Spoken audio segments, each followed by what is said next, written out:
Que agradezco a Luzma, que siempre cuando le mando un correo con María, se llama Luzma, le agradezco.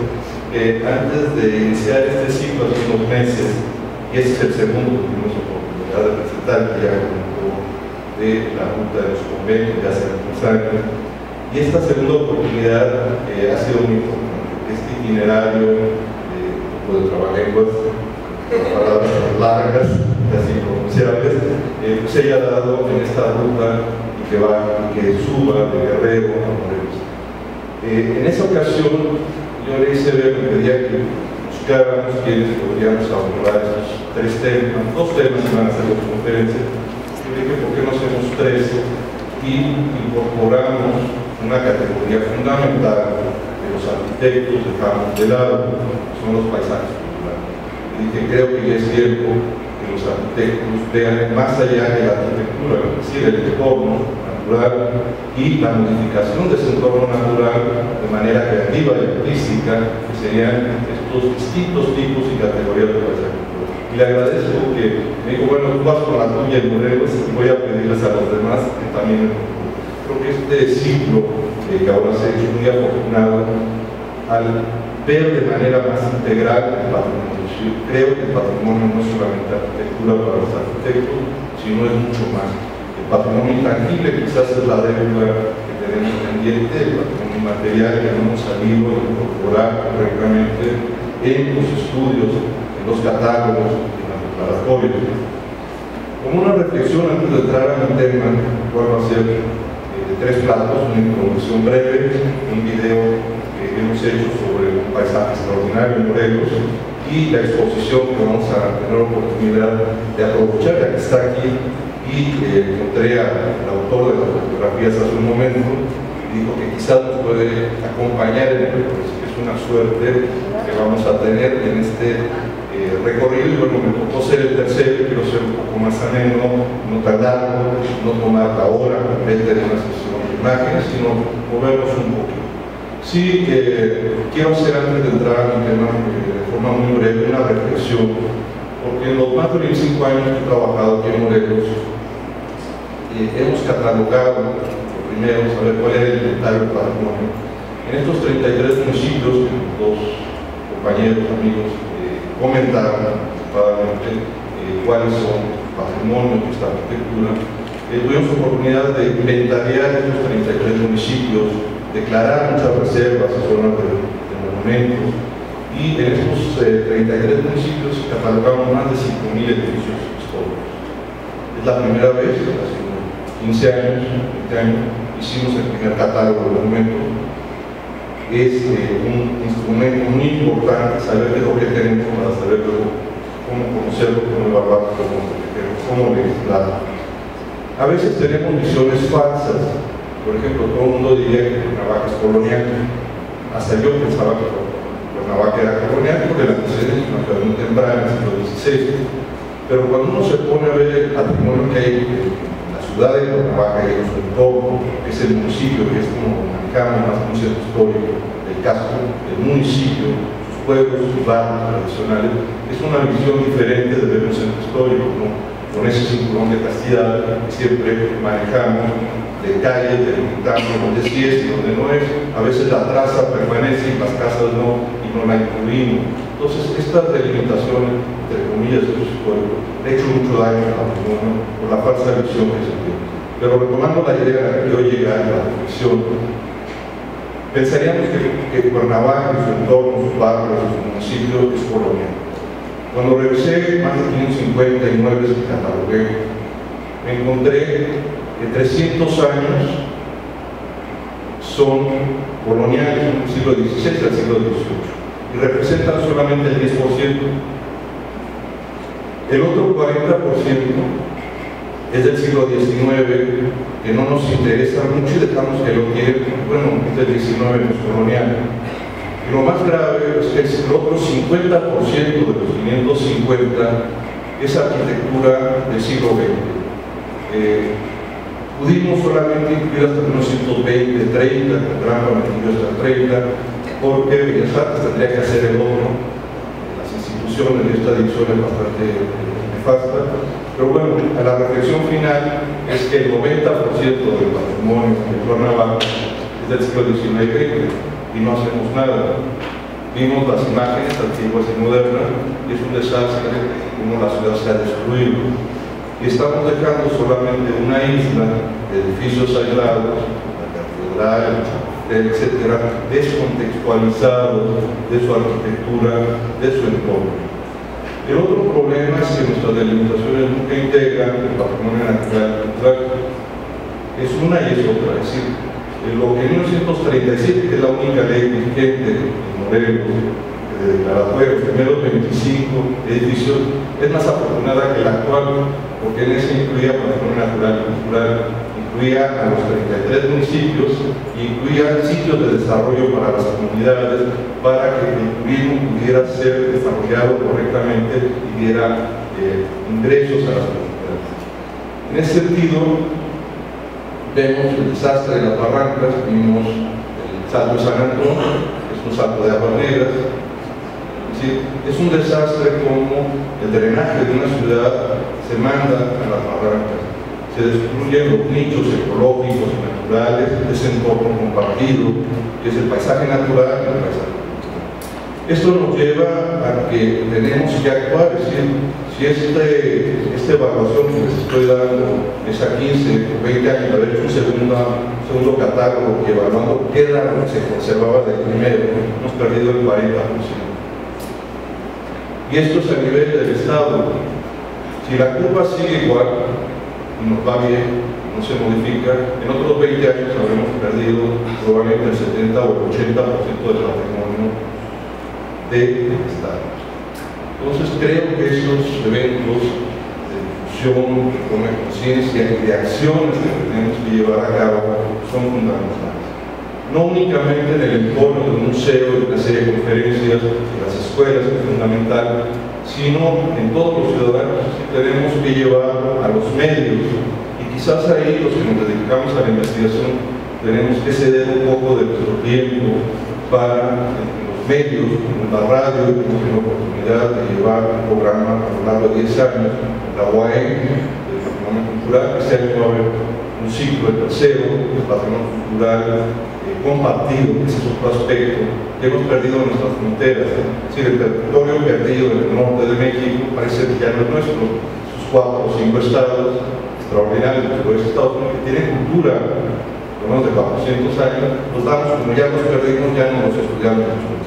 O las fronteras compartidas con Guatemala, Centroamérica, es parte de una cultura maya donde no había culturas, límites culturales, no eran compartidos. Creo que la visión universal va a ser entender el patrimonio como patrimonio mundial, es un poco lo que la UNESCO intenta hacer, pero también nosotros a nivel nacional entender nuestro patrimonio compartido. Ya no podemos pelear por recuperarlo, pero sí por conocerlo, porque sea parte de nuestra identidad. En ese sentido también hay categorías muy ortodoxas, es decir, por muchos años estudiamos el patrimonio tangible, el intangible, el inmueble, los inmuebles, y algunos patrimonios no estaban incluidos y los dejamos como si no fueran patrimonio.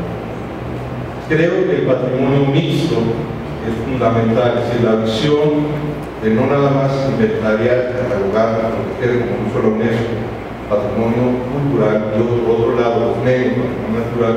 Creo que ahora la UNESCO lo que intenta es que no sean esos dos, sino que tengamos patrimonios mixtos compartido cultural y natural.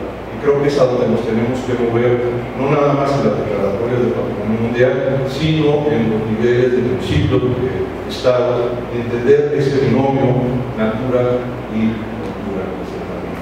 En ese sentido, dos categorías a mí me parecen extraordinarias, que no se han mencionado, pero que sería importante incluir también en este ciclo, que son las rutas o itinerarios culturales. Porque es la primera vez bajo esta categoría que podemos entender al patrimonio como región, como intercambio y traslado, es decir, no nada más lo que es Morelos, sino lo que por Morelos cruzó de Oriente a través del ganado de China, y el camino real pasaba aquí. Y por eso es que hay unas pinturas con motivos orientales en la Catedral de Cuernavaca, baúles, si ven este museo, hay una gran cantidad de marfiles, de objetos que no son de aquí, son préstamos culturales, son otras cosas. Esta categoría nos lleva al siglo XVI, que sería la ruta de China y este camino real, la ruta de los ferrocarriles. Ahora nos ponen en las carreteras la ruta de Zapata. Zapata no se movía en las autopistas. Entonces la ruta de Zapata está en los ferrocarriles, se hacían polvorines con proteger el puente, la estación se reforzaba con la quemara. Es decir, los ferrocarriles, que ahora los hemos convertido en calles, son un trazo, un recorte en el paisaje, en la visión. Entonces, son paisajes culturales estuvieron ahí. Lo otro que a veces nos distorsiona un poco en la evaluación del patrimonio es que queremos que siempre sea la reliquia.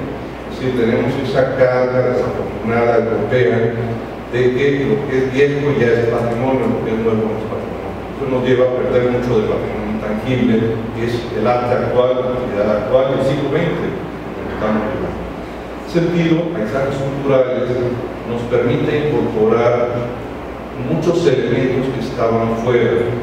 Solamente voy a mencionar 3 o 4 de las 6 categorías que hay para paisaje cultural, que serían los paisajes relictos fósiles que funcionaron en un momento y se acabaron. Podrían ser un paisaje cultural, ya se pusieron tascos, serían las minas. Las minas modificaron la topografía interior de esas montañas. La parte exterior, como lo sacaron, ya no funcionan muchas de ellas, pero es un paisaje cultural, subterráneo. Pues el resultado de lo que queda arriba es parte del paisaje cultural, que nos habla mucho más de lo que ahí sucedió que solamente la arquitectura y la plaza. Podrían ser paisajes culturales también, los paisajes culturales de las plazas. Ya estamos acostumbrados a que una plaza la datamos desde el siglo XVIII y no queremos tocarla. Los patrimonios son vivos, la gente vive, la plaza es un lugar vivo. La plaza tiene que cambiar. El zócalo, simplemente la palabra zócalo, que se ha llevado a las plazas mayores. Si vemos fotografías antiguas, ha cambiado siempre, no ha sido el mismo zócalo. Entonces, cuando como restauradores queremos restaurarlo, empezamos a buscar de qué estilo le vamos a poner, qué vestido le ponemos, de la última época, el del 18, el caballito, etc. Las plazas son quizás los paisajes culturales más dinámicos y que tienen que estar en su momento. Es decir, creo que la manifestación y el uso contemporáneo de un espacio que tiene que tener el testimonio de su momento, no puede ser una reliquia. De ahí que las plazas,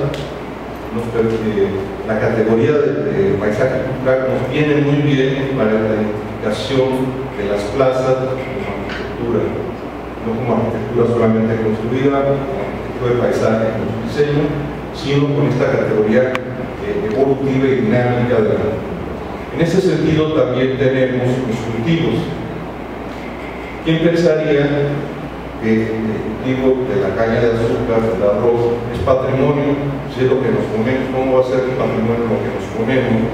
Bueno, implica toda una tradición, experiencias, conocimientos, identidad. Cuando decimos como mexicanos, los tacos, el arroz, y quién no diría que el arroz es mexicano. El caso de Morelos es interesante, era un lugar que en Mesoamérica se cultivaba maíz, algodón, se cultivaba estos productos, además de otras cosas. Hay un préstamo cultural en el momento de contacto y se modifica todo el esquema cultural, se hace un esquema sustitutivo, se quita el maíz, se siembra los primeros ensayos de caña de azúcar. Entonces, Morelos tiene esa dinámica de tener un paisaje cultural evolutivo, y uno de ellos extraordinario es el de la caña de azúcar, que generó una cultura de 500 años, haciendas, alimentos, transportes, ferrocarriles, es decir, modificó todo. Debería ser uno de los más importantes. Y si el caso de La Habana, de Trinidad, Cuba, ellos declaran el Valle de Santiago, el Valle de los Ingenios, es un valle extraordinario, Cuando yo visité las haciendas que había ahí, la más mala de aquí es la mejor de la de ellos. Entonces, creo que nos faltaría en este paisaje cultural de las haciendas incluir no nada más el caso de la hacienda, sino los cañaverales. Cañaveral es el que le da contexto a la hacienda. Otro préstamo del cual nos hemos motivo esta charla, y el cual quiero entrar de inmediato, es el del arroz. El arroz, uno diría, pues el arroz es mexicano, muchos dirían que pasado, siempre se ha comido aquí, bueno, se ha comido arroz. Entonces la identidad del arroz, el préstamo cultural, ha sido tan fuerte que el arroz ya es mexicano, es morelense. Y el arroz de Morelos es el mejor arroz del mundo. Y vamos a tener oportunidad al final de esta charla de ver la medalla conmemorativa de la Exposición Internacional de París en 1900, donde a México le dan la distinción contra países orientales, asiáticos, de tener el mejor arroz del mundo. Y lo tenemos en nuestros campos arroceros que desafortunadamente están siendo perdidos por la construcción de estos canales mencionados el otro día, carreteras, etc. Entonces, ¿qué hacer? Esa es una pregunta importante. ¿Qué hacer? En ese sentido, los paisajes culturales tenemos que usar estrategias para recuperarlos. En el caso del arroz es interesante porque es un paisaje compartido con el de la caña. En una época se deja descansar y se siembra caña y en otra se siembra arroz. Es decir, imagínense la riqueza del suelo de Morelos, el agua, el clima, la temperatura, etcétera, que permite eso y el mejor rendimiento en todo México de este mundo. En Morelos hubo más de 22, 24 molinos de arroz, de los cuales solamente quedan 4. Afortunadamente, en la administración pasada tuvimos la oportunidad de colaborar y hacer ver que el tema del arroz no era económico solamente, sino era cultural. Nos permitieron incorporar a la categoría cultura al expediente técnico que se incluyó a la denominación de origen. Incluimos las pinturas de Jorge Cáceres extraordinarias de los lugares de arroz, la tradición de los pajareros, de los campos, la tradición en los pueblos, de las haciendas, de los molinos de arroz, etc.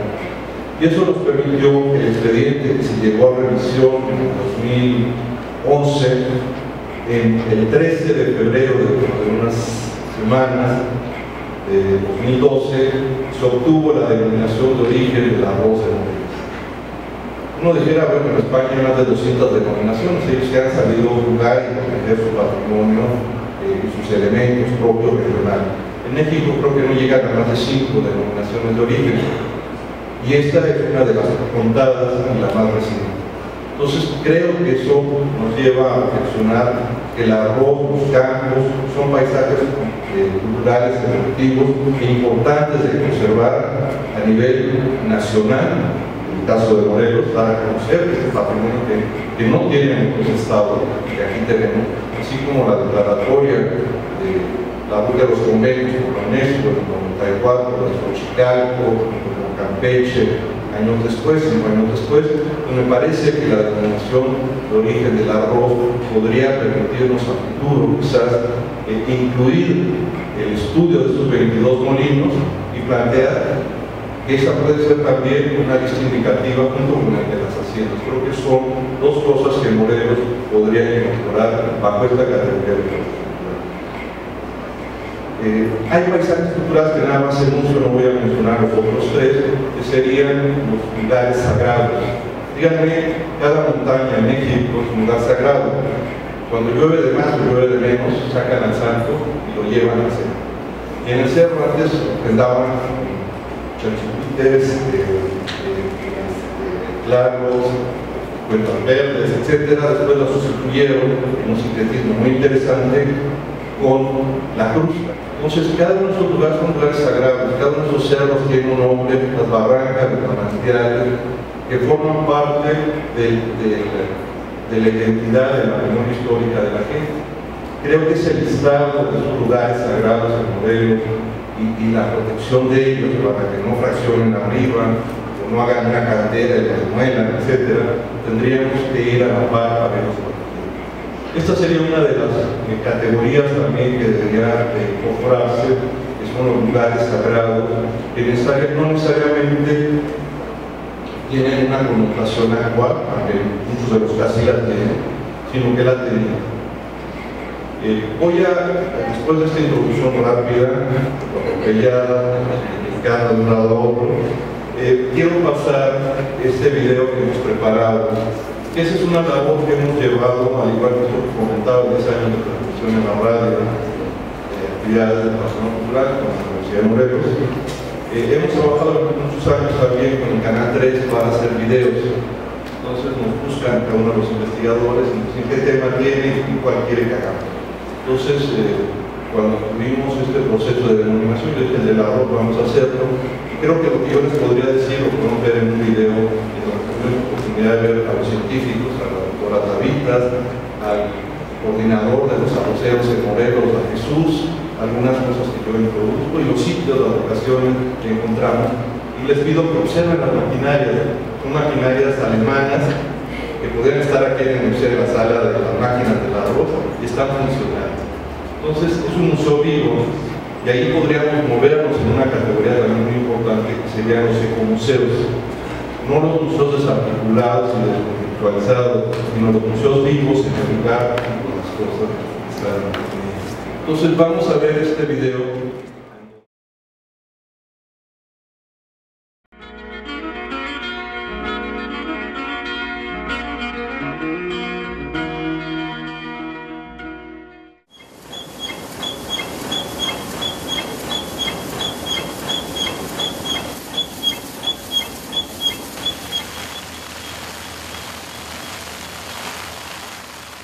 Estamos en el molino de arroz San José, en la hacienda de la Perseverancia, en Jojutla. Es un molino antiguo, importante, uno de los 4 que se conservan, de los 22 que tuvo el Estado en su época de gran producción. Otros de los molinos, el de Puente Distla, sigue activo, el de Emiliano Zapata y el de Cuautla. El tema del arroz ha sido importante porque es un préstamo cultural. El arroz, junto con la caña de azúcar y otros productos, fueron productos de introducción probablemente desde el propio comercio del ganado de China. El camino real en la parte de tierra cruzaba de Acapulco a Morelos rumbo a la Ciudad de México, y seguramente en ese circular de mercancías, de cultura y de productos tenemos el primer contacto con el arroz. Se desarrolla ya propiamente hacia final siglo XVIII, XIX, ya como una gran industria arrocera junto con la caña de azúcar, en la que comparte el cultivo en sus campos. Hay una especie de rotación de cultivo entre uno y otro, y este producto ganó en el año de 1900 en la Exposición Internacional de París uno de los premios más importantes como el mejor arroz del mundo. Tenemos la constancia y la medalla conmemorativa de este evento en el que fue certificado el arroz del estado de Morelos. En fecha reciente, hace un mes más o menos, tuvimos la certificación que el año pasado se ganó de la denominación de origen del arroz morelense como un arroz certificado y de gran calidad bajo control. Esto permite que la producción del arroz de Morelos pueda ser mejor cuidada y mejor manejo también del propio producto a nivel nacional e internacional.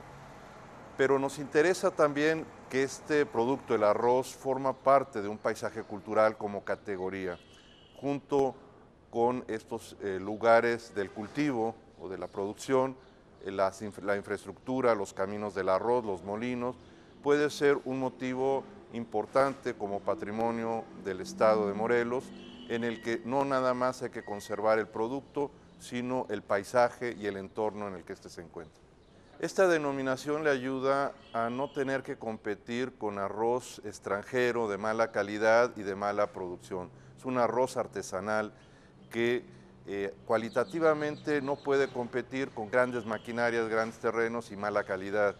En cambio, en un arroz de tipo artesanal, de tipo boutique, permite tener un arroz de gran calidad y mantener un precio para los productores correspondiente a un arroz fino, no un arroz a granel o mezclado, como es el caso del que tenemos en circulación en todo el país.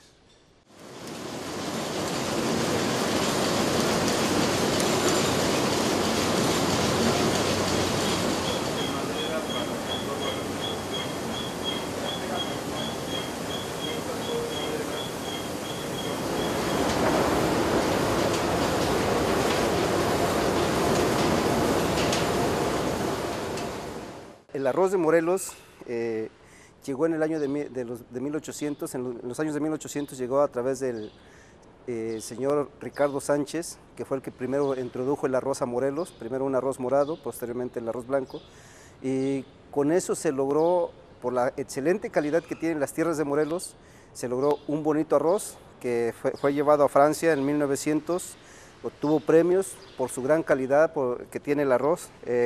Posteriormente, en los años 70, los investigadores de INIFAD lograron el arroz panza blanca, le llamamos el panza blanca, por su centro blanco que tiene, que lo hace distinto al de todo el mundo, que hace que el arroz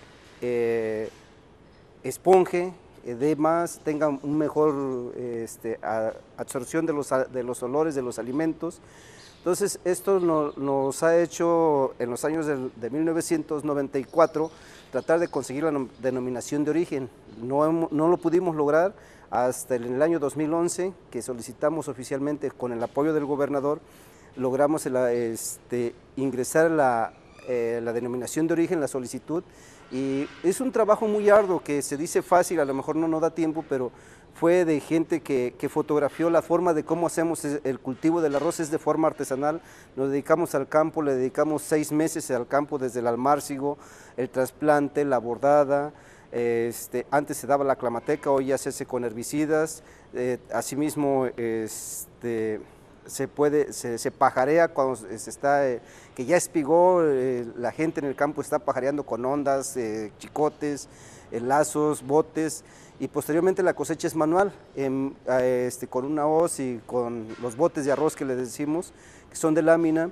Eso posteriormente los llenamos en sacos, se saca en animales de la parcela a los caminos de saca, y de ahí posteriormente llega al molino. Ya aquí en el molino se hace el proceso del secado. Primero hay que secarlo, bajarle la humedad, posteriormente llevarlo a la industria para pulirlo, procesarlo y beneficiarlo, y ahí es donde tenemos ya el arroz super extra, que es el producto de mejor calidad, y que en el 13 de febrero del 2012 obtuvo la denominación de origen.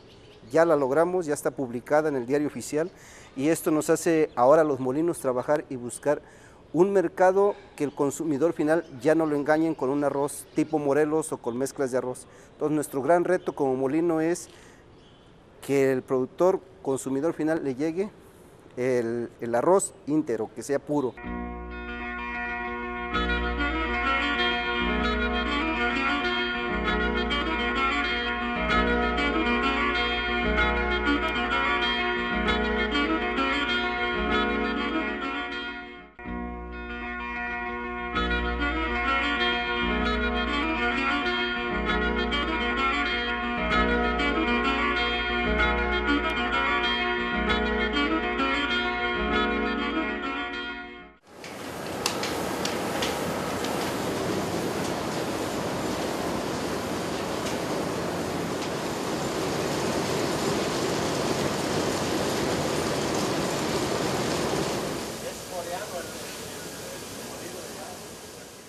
Que la gente conozca que aunque valga más que los demás arroces, su calidad lo merece, y la gente que lo consume y que ya lo cocina, las amas de casa, ellos están viendo que el precio que tiene es redituable en cuanto a calidad de cocción, y que rinde más que un arroz variedad Milagro filipino o que un arroz delgado americano.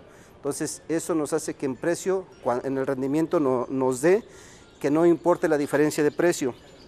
Asimismo, también agradecerle a los investigadores, historiadores, que sin ellos no se hubiera hecho posible poder tener todos los cuadros para tener, decimos fácil, ya se tuvo la denominación de origen, pero fue gente de comercialización de gobierno del estado, gente el fotógrafo Cázares, el arquitecto Siller, que consiguieron toda esta información, esta cultura, y que hoy los productores nos sentimos orgullosos de tener la denominación de origen.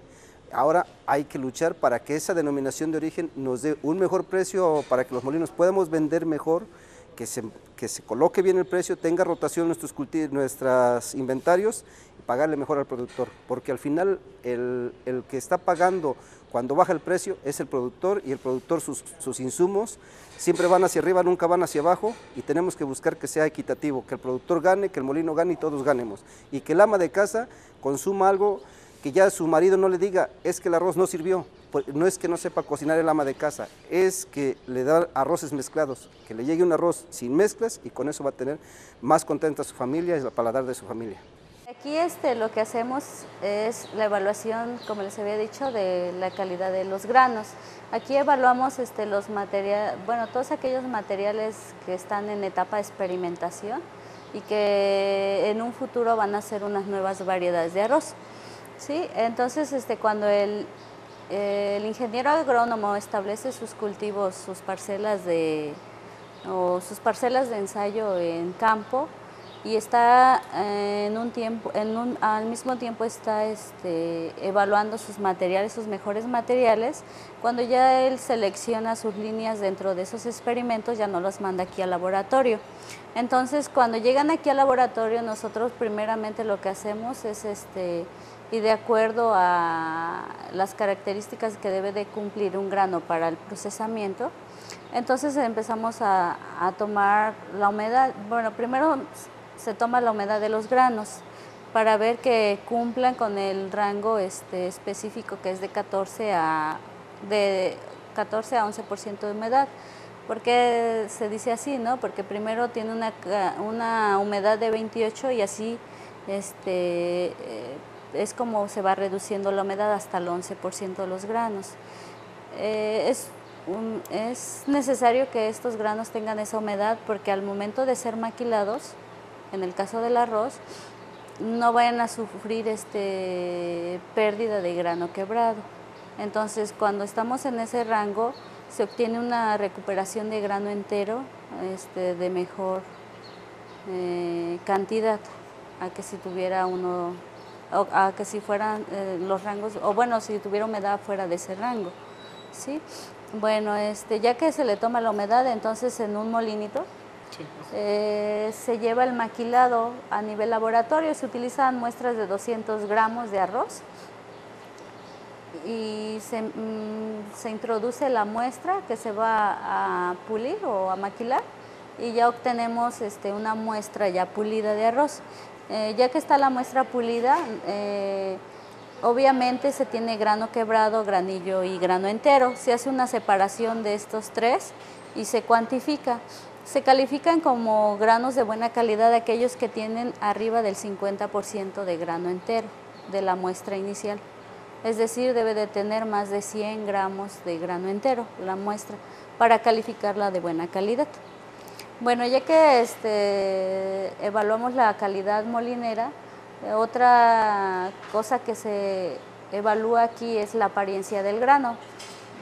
Como en el campo, los fitomejoradores hacen sus cruzas con, digamos, dos variedades, es ahí cuando nosotros visualizamos hacia qué variedad está tendiendo el cruzamiento. Para liberar una variedad se llega a veces hasta la F6, o sea, le llaman F o etapa 6 de cruzamiento de la planta. Es decir, para ya tener una variedad homogénea, que ya no haya variación en el tamaño del grano, en la apariencia y muchas cositas como esas, ¿no? Que son características visuales en el grano. Así es. Bueno, ya que se hace la evaluación y que ya se tiene un dato de cómo están las variedades en cuanto a homogeneidad, entonces se sigue a una evaluación que se llama la evaluación culinaria, en donde nosotros vamos a evaluar nuestros materiales haciéndoles pruebas con análisis químicos. Uno de ellos es la temperatura de gelatinización.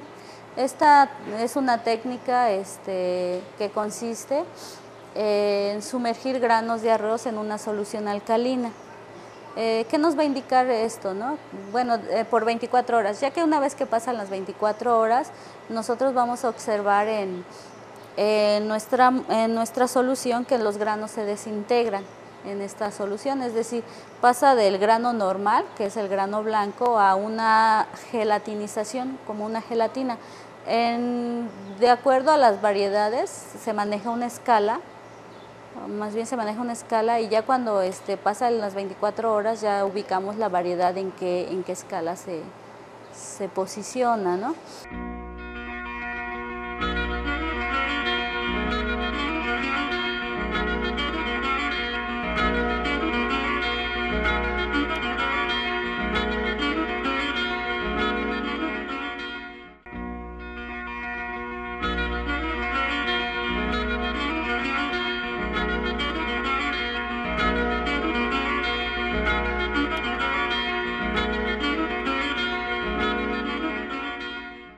El cultivo de arroz en Morelos le llamamos el ciclo primavera-verano, porque empezamos a poner los almácigos a partir de febrero, pero el trasplante lo empezamos a hacer en marzo en la parte norte, el centro norte del estado, que es en los municipios de Zapata, Temisco, en Cuautla. En abril ya empezamos en Mazatepec, Jojutla, Tlaquiltenango. Son 22 municipios en Morelos los que lograron la denominación de origen. Entonces el cultivo es en esas fechas cuando se empieza a hacer, y la cosecha empieza a partir de la primera semana de agosto y termina el 20 de noviembre. ¿Por qué? Porque el trasplante empezamos en febrero, en marzo, y terminamos en junio. Entonces todo esto se lleva ya en campo, ya con el trasplante se lleva 140 días. Entonces eso hace que tengamos un periodo de casi 8 meses para cultivar el arroz, pero no es que se lleve los 8 meses, es por los tiempos que vamos, por la falta de agua, cómo se va planeando de irlo trasplantando. Aquí lo que podemos observar es el sistema de siembra tradicional en el arroz de la variedad Morelos A2010, mediante la elaboración de melgas y el trasplante directo de la planta, de 10 a 12 centímetros de largo, con 40 días que dura en el pachol, para en 5 meses y medio ya obtener la producción. ¿Eso le ayuda a tener mejor rendimiento o en qué ayuda? Nos ayuda a mejorar el rendimiento del grano, la calidad y sobre todo el tamaño de la espiga, mayor tamaño en la espiga, mediante este sistema tradicional.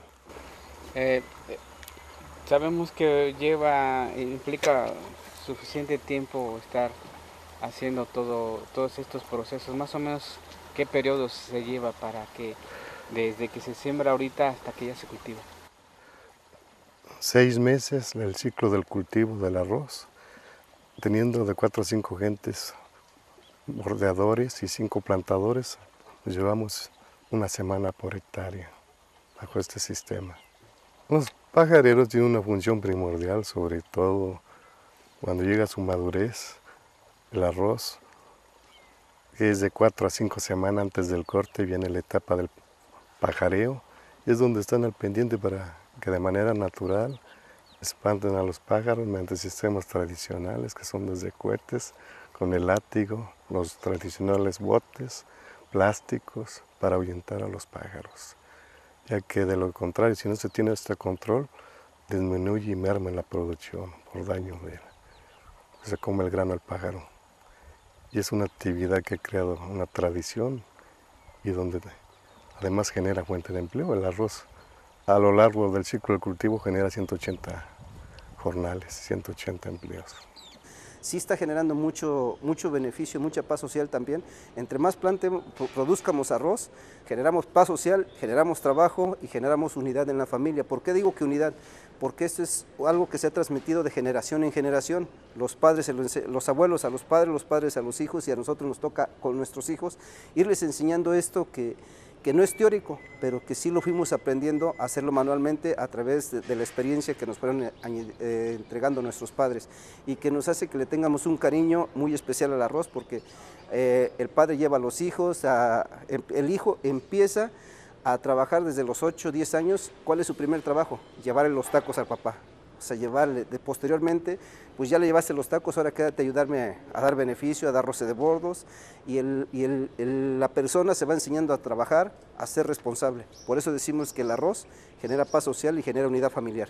Lamentablemente mucha gente ya no quiere trabajar en campo, entonces tenemos que buscar cómo reducir costos, cómo que los productores recibamos más por lo que producimos. Entonces no se va a quitar definitivamente la mano de obra, porque siempre la mano de obra, la mano del campesino es necesaria, pero sí vamos a ir buscando en donde se pueda hacer reducción de costos. Y NIFAD ha hecho muchas investigaciones, tenemos, les decía, las variedades 70, las 92 con el maestro Salcedo, 98 también el maestro Salcedo y 2010. El maestro Salcedo fue quien logró estas variedades para que tuviéramos más rendimientos. Cuando hasta los años 80 teníamos rendimientos de 6 toneladas por hectárea, hoy tenemos rendimientos promedio de 10 toneladas, y en campos como Temisco, Xochitepec, Zapata, algunos de Jojutla, tenemos rendimientos hasta de 12 toneladas, porque se planta más temprano. O sea, entonces hay otras diferencias que entre más temprano plantemos nos da mayor rendimiento. Lamentablemente no podemos todos los campesinos hacerlo temprano por el agua. Entonces, dependiendo del agua, de la disponibilidad del agua, es como vamos haciendo nuestros trasplantes.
Pero esta pieza es extraordinaria y fue un hallazgo fortuito en una reunión en diciembre organizada por un grupo cultural en Morelos. Platicando con la señora Gómez, salió que ellos eran familiares, hablamos del tema, siempre tenemos temas de patrimonio, y me dijo: yo tengo una medalla, y yo esta medalla la había visto en libros con malas fotografías, y cuando me dijo: yo la tengo, puede venir a fotografiarla a mi óptica, y me la prestaron así. Compramos un fieltro y en la calle, así como de esos de vendedores o de anuncios de pájaros, adivinador de pájaro, me dejó ponerla y sacar una serie de fotografías en la calle, porque no podía salir, en la óptica no se veía bien.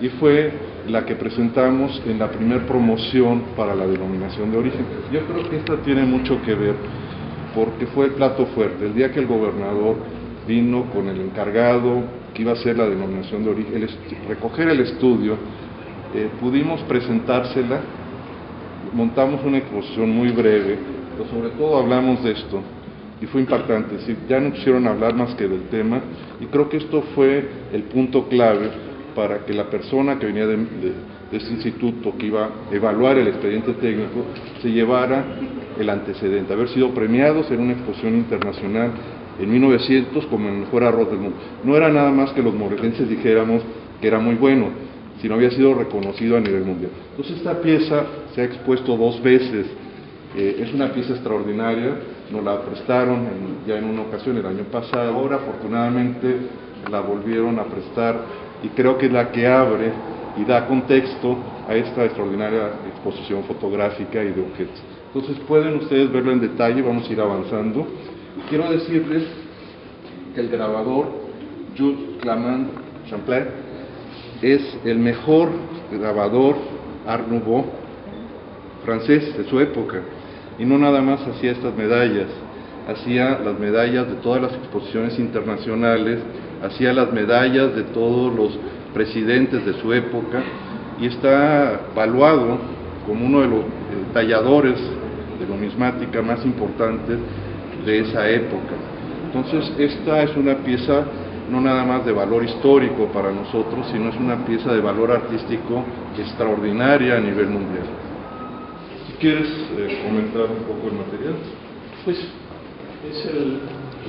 no hay un orden aquí, es decir, aparece toda la historia del proceso del arroz, pero no está armada por orden, está armada más bien pues con un sentido más personal, ¿no? Hay unos pequeños textos alusivos a lo que presento, que son los equipos que están ahí. En este caso lo que estamos viendo es ya lo que es el trasplante del arroz. Se va a ver en otro lado cómo se siembra primero el almácigo, que es el arroz mismo, se tira el arroz, de ahí sale la planta, que es como una plántula, la recogen con todo y raíz, y es lo que están aquí trasplantando, ¿no? Previo a esto se hace lo que se ve acá de este lado, que es preparar el terreno. Si se hacen las terrazas para que el agua pueda pasar de una terraza hacia otra, así que haya un cierto desnivel para que vaya corriendo el agua. Todo eso se hace, pues ahora sí que a ojo, no utilizan ningún equipo, simplemente es el conocimiento ancestral de esta gente, ¿no? Que ya dominan perfectamente los niveles y pues es una herencia de muchos años, un trabajo de muchos años. Aquí ya lo que se ve es el trasplante. Aquí son rostros de personajes que son allegados, con los que hubo una relación más intensa. Por ejemplo, el señor Don Cuco es un hombre que tiene 72 años y trabaja, lo verán ustedes por allá, al igual que gente que tiene 30 o 40 años, es una fortaleza y pues un amor por su trabajo, además muy interesante. Creo que lo que es extraordinario de ver en todo esto es el trabajo humano. Ustedes se fijan, no hay maquinaria, tiene que hacer en 2 etapas, en tiempos exactos, con condiciones muy especiales para que se pueda lograr y con un gran esfuerzo. Es decir, imagínense horas bajo el sol, de rodillas, con el agua hasta arriba, casi inundados, trabajando con la humedad relativa. A veces nosotros estamos en el sol un ratito y nos queremos mover. Es decir, lo que representa el trabajo humano para un producto como este. No hay maquinaria, es artesanal totalmente, y de ahí la importancia de la denominación de origen, como un arroz artesanal que no es el arroz ese que se siembra con máquina y se recoge con máquina. Este tiene otra calidad por la calidad del grano y el trabajo del proceso que lleva. Tenemos objetos que también complementan muy bien las imágenes que son muy expresivas. Prácticamente las cédulas no necesitamos leerlas, la expresión de cada fotografía nos dice todo. Pero estos objetos que han sido prestados y que nos gustaría hacer un museo del arroz en Morelos, ¿sí? Un ecomuseo sería mucho más interesante, que estas piezas pudieran conservarse y vean el trabajo. Nosotros desde el punto de vista arqueológico pues analizamos esto que tiene, no es un material que se mandó a hacer para la exposición, tiene trabajo, ha sido usado y ha sido la forma en que se ha ido desarrollando el trabajo para la obtención y el proceso del arroz. Vemos ahí las pailas, esos rastrillos que nos permiten ver los asoleaderos también, en los que el arroz tiene que irle quitando la humedad Los procesos más modernos los hacen con estufas y van secando, son secadoras especiales, pero la tradición más artesanal es hacerlo con un secado directamente al sol, pero se tiene que estar moviendo, así como el café, si lo deja uno se tuesta. En este caso, estos instrumentos son rastrillos. En alguna fotografía se verá algún asoleadero, se ve cómo se extiende y se recoge. Y se tiene que estar muy vivo, porque si empieza a llover se estropea, hay que recogerlo y extenderlo. Cuando ustedes visitan un molino de arroz, van a encontrar los grandes patios en donde esos espacios son parte del proceso que es el secado y el asoleado. Entonces, parte de un componente arquitectónico de un proceso industrial. Esto ha sido muy afortunado porque el patrimonio intangible es la música, los cantos, las tradiciones. Entonces, esto que incorporaron en la exposición de poder tener ese otro patrimonio que es el musical, el sonoro, la letra, la poesía, pues es extraordinario. Creo que eso ayuda a que esta exposición luzca mucho más. Sí, básicamente son trovas julianas del estado de Morelos. Es una compilación de cantautores, la mayoría ya fallecidos, algunos muy jóvenes como Ulises Nájera, que es de los representativos actualmente, pero realmente no existe como tal un disco, no hay un acervo formalmente hecho sobre esta música, y logramos precisamente para esta exposición juntar todas estas piezas y realmente logra un documento sonoro muy... A mí me gusta mucho porque este personaje, que su hijo lo retoma, ganó un concurso, y no lo habíamos dicho, pero llevamos 5 años haciendo el seminario de Capacidades Culturales y saliendo, y siempre tuvimos el interés de que este personaje fuera recuperado, es un patrimonio intangible. Sí. Es un personaje, creo que es Jesús, no sé si es Jesús el que sale, ¿no? ¿Te parece? Es Alejandro. Pero es, ustedes dicen, que está haciendo con un chico, hace rato alguien decía, ¿y eso para qué son? Es el pajarero, pero es el pajarero vivo, que se tiene que mover porque si no los pájaros se lo comen, sí, y se comen todo lo que hay ahí. Y tiene toda una tradición importantísima, y aquí están muchos los artefactos que usa, no nada más el chicote y el fuete sino toda una serie de instrumentos que tú nos puedes mostrar, ¿no? Pues usa ese chicote, lo arman ahí, ahorita pueden ver unas muestras que están ahí en el piso. Ellos mismos lo protegen. El efecto es que le dan vueltas en el jalón, el tipo de tejido que tiene hace un estruendo como si fuera un balazo o un cuento, entonces vuelan los pájaros. Esa es una forma, la otra es con la onda, para espantarlos, y una más sofisticada es esta, que es todo un sistema. Este joven está trepado ahí en esa plataforma que es su base de control de trabajo, ¿no? Y todos estos hilos que se ven aquí son una serie de hilos que se reparten por un campo que puede ser una hectárea. Entonces, todos los amarres que hacen, o sea, los preparativos, por ahí van a ver una foto donde se ve un poco más, pero es todo eso desde este centro ellos pueden mover 2, 3 alambres, está haciendo tiene el sistema, todo es un sistema increíble, ¿no? La plataforma. La plataforma es un centro de, o sea, ahí se suben para, y lo que dicen ellos, los dos, ¿no? Bueno, cualquier espantapájaros o pajareros, ellos se reconocen como pajareros. Haciendo una reflexión en relación a esto con Europa, haciendo el Camino de Santiago en muchas ocasiones, encontré en muchos de los lugares donde se sembraba en lugar de arroz, trigo, desde época árabe, había palomares asociados. Me llamó mucho la atención, y cuando conocí lo de los pajareros, entendí lo otro, es decir, cómo una cosa nos lleva a otra. Allá quizás no había el espantapájaros o el pajarero, pero lo que hacían esas parvadas de palomas que había, que se comían el trigo, en algún momento, las tenían confinadas en unas torres enormes, 4 o 5 metros de ancho, por 8 o 10 metros de altura, con nichos. Entonces las dejaban engordar y después se usaban para alimentación, es decir, la merma se revertía después con el uso de la carne de las palomas, y por eso es que en estos caminos medievales se encontraron campos de cultivo de trigo y palomares, o sea, no es porque eran las palomas por comer, no porque se las comían. Esta imagen de allá es la zona en donde por cuestiones climáticas, altura, lluvia, etcétera, tenemos concentrados algunos de los veintitantos molinos que existieron, de los cuales solamente se conservan operando 4, los demás son arqueológicos, en ruinas, han pasado a otra función. Sí. Entonces creo que eso es muy importante. Estos 4 molinos son los que procesan el arroz de toda esa región. Estos son los rastrillos para mover en los asoleaderos, por ahí se ven, miren, las palas, y son totalmente artesanales.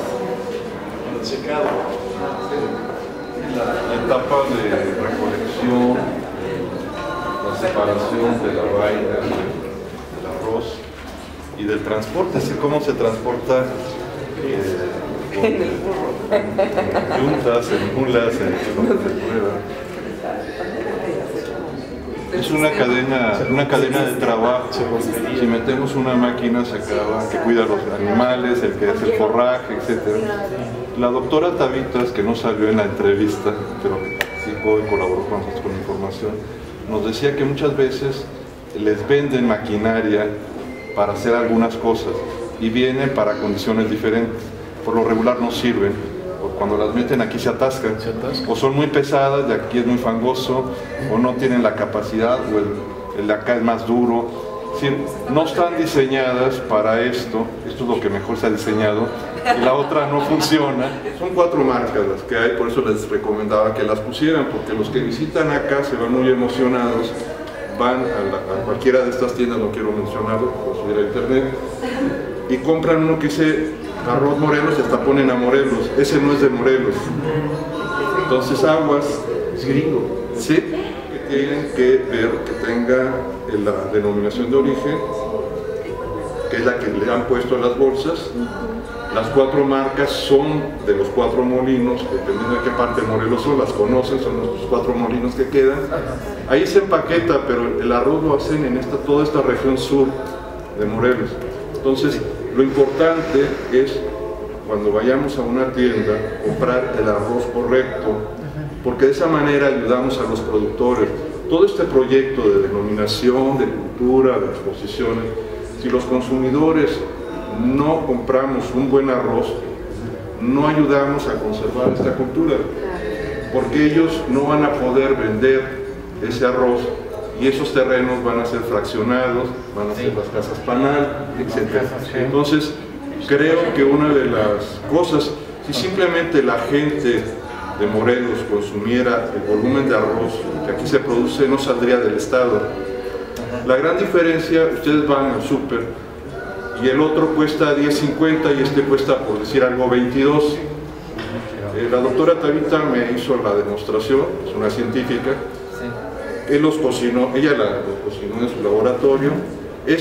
Aunque cuesta 22, el doble, rinde 3 veces más, por lo menos, o 4. Entonces le sale más barato que el otro. El otro da un plato y el otro da 4 platos. Da un arroz más entero, de mejor sabor, de mejor calidad. Entonces, no somos accionistas de estos, nos gusta, creo que es un proyecto cultural, no estamos nada más con la arquitectura, creo que la cultura es todo esto, y creo que esta propuesta que Morelos ha hecho, de empezar a rescatar sus paisajes culturales, y el quehacer humano, y el hacer humano es dignificar a toda esta gente y su esfuerzo. Ustedes ven en las primeras fotos lo que implica estar más de 10, 12 horas bajo el sol y la humedad, y nosotros vamos y compramos un arroz de otro país y no compramos el que aquí se hace. En 2009 este molino, el que vieron acá, la Perseverancia, que está aquí, tenía 3.000 toneladas de arroz para proceso. El año pasado tenía únicamente 500 toneladas. Así es como va mermando. Hay también mayor o menor demanda, ¿no? Pero el problema es de que esto no tiende a desaparecer. Y si no se hace algo que sea, mencionando Juan Antonio, de comprarles, y una buena forma es que el código de barras para que sea mexicano tiene que pisar con 750 es que es hecho en México. Sí, el código de barra. El código de barra. Pero muchas veces porque los ve uno, como dice, trae la imagen de Morelos, y dice arroz Morelos, y no lo es, ¿no? Y la gente piensa que está comprando arroz de Morelos y ha de decir, ¿y por qué dicen que está bueno? Sí, ¿qué tanto por ciento considera que su arroz sea orgánico? ¿Qué tanto por ciento? O sea, sé que no lo es completamente porque utilizan ciertos fertilizantes, pero dentro de la categoría de los demás arroces, ¿qué tanto por ciento? Tiene que estar en los límites porque la certificación de origen no es que se da una vez y se olvidan. Ellos están periódicamente recogiendo muestras y si en esas muestras que se recogen en cada cultivo hay modificaciones de productos y de alguna cuestión, mandan un aviso y se retira la denominación si no se cubren los parámetros. Por eso la denominación de origen no es de por vida, la tienen que conservar y mantener. Y de ahí la dificultad y el cuidado de que los procesos se cuiden hasta en el almacenaje. En el almacenaje se puede contaminar el arroz. Entonces, hay la garantía de que está en los parámetros que pueden ser marcados como denominación de origen.